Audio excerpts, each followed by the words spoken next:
Let's now shift focus to the cracks in the architecture of the ruling Jubilee Party, and Deputy President William Ruto now faces expulsion over his affiliation with a splinter outfit identified as Jubilee Asili. Well, Ruto's case is now before the party's National Executive Committee. But in the meantime, Party Secretary General Raphael Tuju says the DP has been banned from using the party's headquarters for campaign meetings. And as NTV's senior political affairs reporter Kennedy Mureithi now tells us, the president too gave his deputy a cold shoulder. The message from the Jubilee headquarters was clear.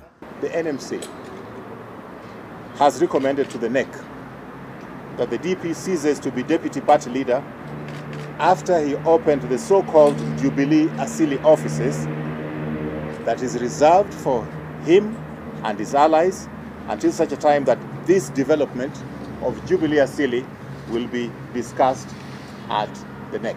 This coming just a day after the deputy president, accompanied by about 30 MPs allied to his cause, made an impromptu visit to the party's headquarters Thursday afternoon, held a meeting in the boardroom, and addressed the press afterwards. This move has been interpreted as a coup, coming at a time that the president was out of the country. The DP has indeed heightened his activities at the party headquarters, yesterday's visit being the third in 2 months. It is no longer tenable for the deputy president to use the party platform, including statements from the party headquarters, to advance his divisive so-called hustler politics that are counter to the party and the president's platform of uniting the country. The DP's allies are now daring the party Secretary General Raphael Tuju to kick him out of the party, accusing him of working at the behest of powers that have had a stranglehold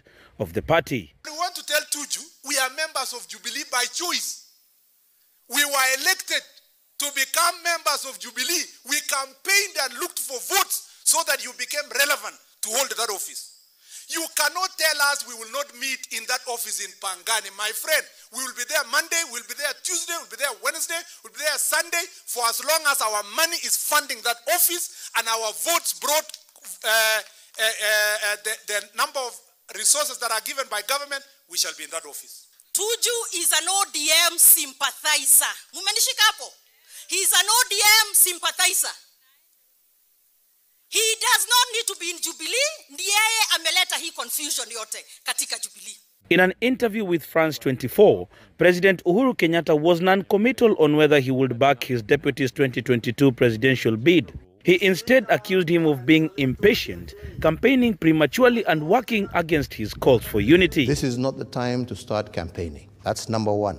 Number two, I have also made it very clear that my intention is to do everything I can to bring the people of Kenya together, to ensure that the next election will not be an election that shall be a tense election or an election that can lead to a potential crisis. The president says the situation would have been different if the deputy had backed his unity deal with ODM leader Raila Odinga. There are some maybe who feel that as a result of that kind of partnership and me reaching out to the opposition is meant to sideline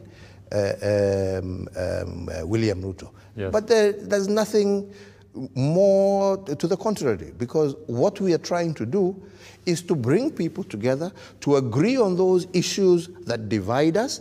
Kennedy Mureithi, NTV.